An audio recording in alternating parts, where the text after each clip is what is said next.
এমন সময় হঠাৎ করে যখন রাস্তা দিয়ে যখন হাঁটতেছে, রাস্তা দিয়ে হাঁটতে হাঁটতে একটা বেগানা নারীর দিকে যখন চোখ পড়ে যায়,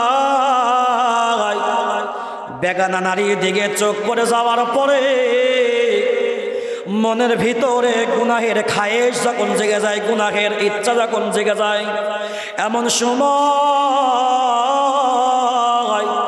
সেই ব্যক্তি ডাক দিয়ে বলে, আমি যদি কোনো মহিলার পিছনে পিছনে যদি হেঁটে যাই, আর যদি যাওয়ার পরে সেই মহিলার দিকে যদি আমি আকৃষ্ট হয়ে যাই, হয়ে যাওয়ার পরে যদি আমি গুনার মধ্যে যদি ডুবে যাই, যদি আমি জিনা করে যদি ফেলি, তাহলে তো আমাকে শরীয়তের আযাব অনুযায়ী আমাকে বেত্রাঘাত করা হবে।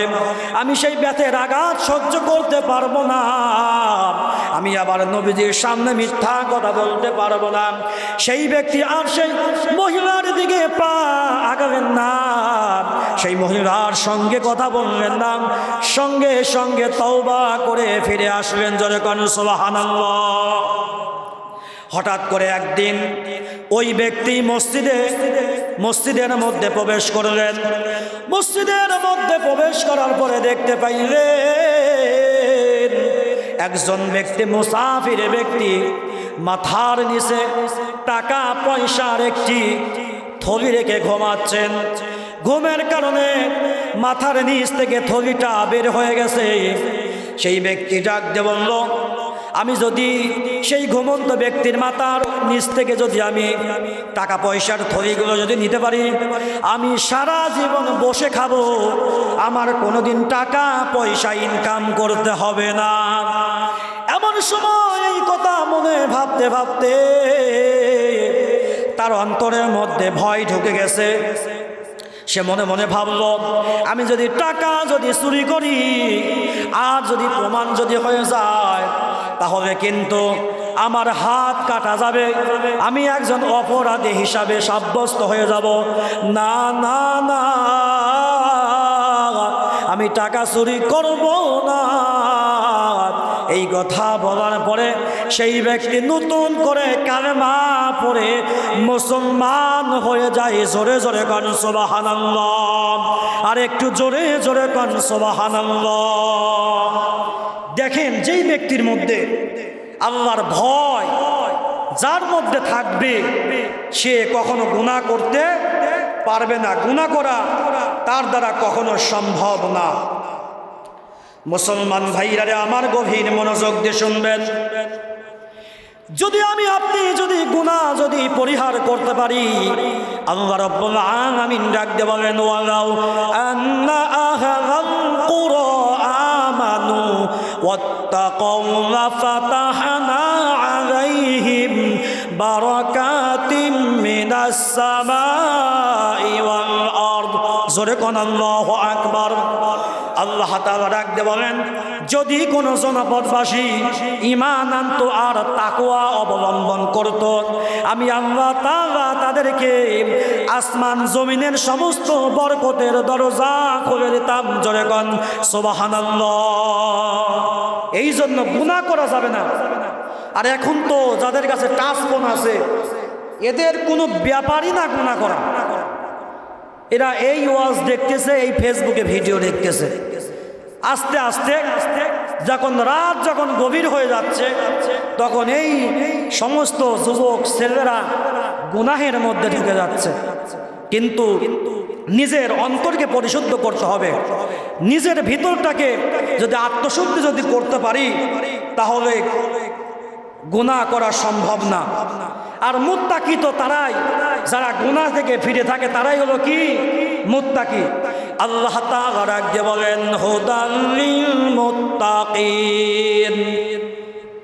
মুত্তাকিনদের জন্য পথ প্রদর্শক এই কোরআন।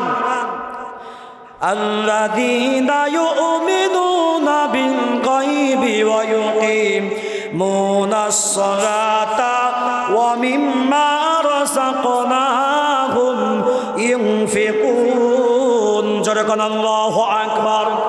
আল্লাহ তাআলা ডাক দিয়ে বলেন, যারা মুত্তাকি তারা তো গায়েবের প্রতি বিশ্বাস স্থাপন করে। জোরে কোন সুবহানাল্লাহ। যারা গায়েবের ওপর বিশ্বাস স্থাপন করে তারাই তো মুত্তাকিনদের কাতারের মধ্যে আছে।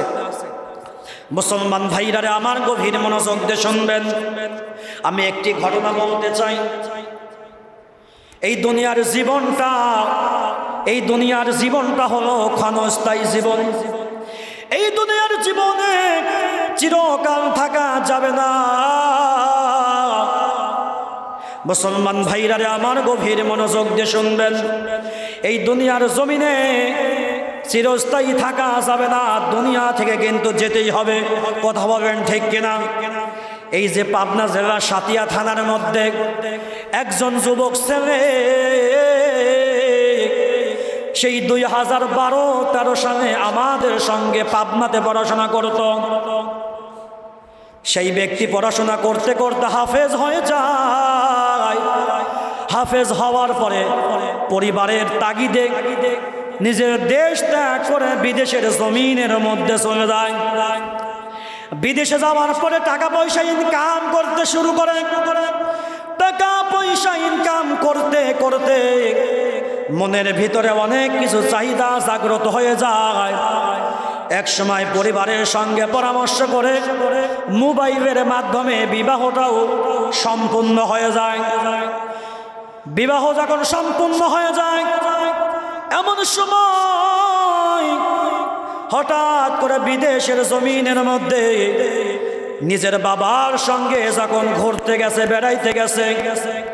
বেড়াইতে যাওয়ার পরে 4 তলা বিল্ডিং থেকে হঠাৎ করে পা পিছলে যখন জমিনের মধ্যে পড়ে যায়, জমিনের মধ্যে পড়ে যাওয়ার পরে দুনিয়া থেকে যখন বিদায় নিয়ে চলে যায়, একটা টকবগে যুবক ছেলে, হাফেজ ছেলে বিদেশে যাওয়ার পরে কর্মরত অবস্থায় দুনিয়ার জমিন থেকে বিদায় নিয়ে চলে যায়। এমন সময় বিদেশ থেকে যখন বাড়িতে চলে আসে, বাড়িতে যখন কফিনের করে যখন পাঠায় দেওয়ার পরে আশপাশের অনেক গ্রামগুলোতে হইচই পড়ে যায়। একজন যুবক ছেলে যখন দুনিয়া থেকে যখন চলে যায়, তখন গ্রামের আশেপাশের মানুষগুলো একেবারে বিপদের মধ্যে পড়ে যায়, মনের কষ্টের মধ্যে পড়ে যায়। এমন সময় দেখতে পাইলাম সেই যুবক ছেলের জানাজার সময়ে হাজার হাজার মানুষ ময়দানের মধ্যে উপস্থিত হয়ে যায়। সাংবাদিকরা যখন সাক্ষাৎকার নিচ্ছে, নিজের বাবার কাছে যখন সাক্ষাৎকার নেয়, বাবা হাউমাউ করে কান্নাকাটি শুরু করে দেয়। নানার কাছে যখন সাক্ষাৎ নিতে যায়, নাতির প্রশংসা করতে গিয়ে নানাও হাউমাউ করে কান্নাকাটি শুরু করে দেয়। তার ছোট একটা ভাইয়ের কাছে যখন সাংবাদিকরা যখন প্রশ্ন করে, তোমার ভাইয়ের ব্যবহার কেমন, তোমার ভাইয়ের আচরণ কেমন, তোমার ভাই কেমন মানুষ ছিল, তার ছোট ভাই সাংবাদিকের প্রশ্নের জবাবে ডাক দিয়ে বলেন, আমি আমার বাবার কাছে বহু আবদার করেছি, আমার আবদারগুলো বাবা এমনও আবদার আছে পূরণ করতে পারে নাই, কিন্তু যখন আমার ভাইয়ের কাছে আবদারগুলো যখন পূরণ করেছি, আমার ভাইয়ের কাছে যখন আবদারগুলো করেছি, তখন আমার ভাই সেই আবদারগুলো পূরণ করেছে। দেখেন, এই দুনিয়ার জমিনের মধ্যে বড় ভাইরা ছোট ভাইয়ের জন্য বহু কষ্ট করে, কিন্তু সেই ছোট ভাইরা বড় ভাইদেরকে কখনো মূল্য দেয় না। কথা বলেন ঠিক কিনা?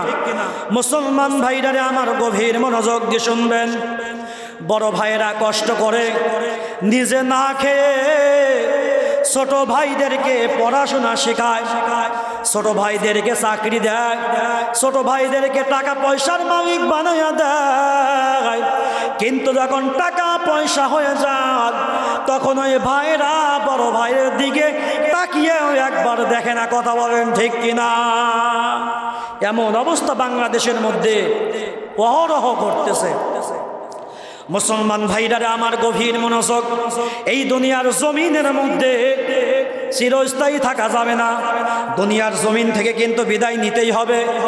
মুসলমান ভাইরা আমার গভীর মনোযোগ দিয়ে শুনবেন, এই দুনিয়ার জমিনের মধ্যে অনেক মানুষ আছে যারা কোরআনকে অস্বীকার করে, এমন মানুষ আছে যারা হাদিসকে অস্বীকার করে, এমনও মানুষ আছে যারা কালেমাকে অস্বীকার করে।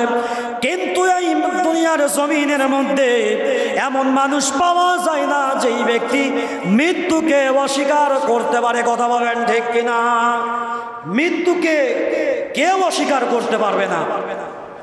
আল্লাহ তাআলা পবিত্র কোরআনুল কারীমের মধ্যে ডাকতে বলেন, কুল্লু নাফসিন যায়িকাতুল মাউত। আল্লাহু আকবার। আল্লাহ তাআলা ডাকতে বলেন, প্রতিটি প্রাণীর মৃত্যুর স্বাদ গ্রহণ করতেই হবে। কোনো মানুষ, কোনো জীবজন্তু মৃত্যুর স্বাদ থেকে রেহাই পাবে না। আল্লাহ তাআলা ডাকতে বলেন, কুল ইন্নাল মাউতাল্লাযী তাফিরুনা মিনহু ফাইন্নাহু মুলাকীকুম। আল্লাহ তাআলা ডাকতে বলেন যে প্রত্যেকটি মানুষ মৃত্যুর সম্মুখীন হবেই, মৃত্যুর সামনাসামনি হতেই হবে, মৃত্যুর সঙ্গে সাক্ষাৎ করতেই হবে। আমি আরেকটি বিষয় আলোচনা করে শেষ করে দেব। আমি যে আলোচনাটি করতে যাচ্ছি এখন, সেই বিষয়টি পবিত্র কোরআনুল কারীমের 30 নম্বর পারার মধ্যে আল্লাহ তাআলা ঘোষণা করেন। কি ঘোষণা করেন? আল্লাহ তাআলা ডাকতে বলেন, বিসমিল্লাহির রহমানির রহিম, ইন্না আ'তাইনাকাল কাউসার ফাসাল্লি লিরাব্বিকা ওয়ানহার ইন্না শানিআকা হুয়াল আবতার। জোরে কোন আল্লাহু আকবার। এই আয়াত কেন নাজিল হইল? এই আয়াত নাজিল হওয়ার কিন্তু প্রেক্ষাপট আছে।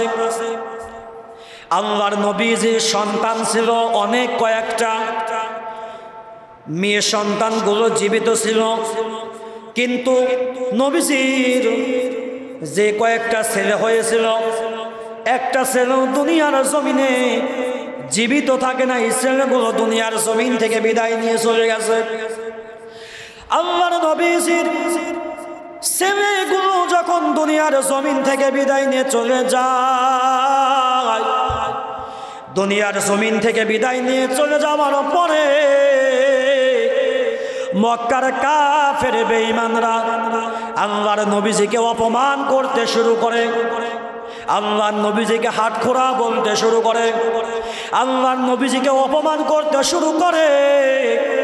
আল্লাহর নবীজির ছেলে সন্তান নাই, এই জন্য মক্কার কাফের বেঈমানরা বুঝে না, আল্লাহর নবীজিকে না বুঝে অপমান করতে শুরু করে।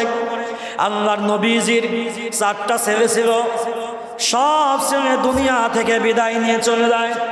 একটা ছেলে হযরত মারিয়া কিপ্তিয়ার পেটে আসছিল নবীজির বিবির গর্ভে, তার নাম ছিল ইব্রাহিম।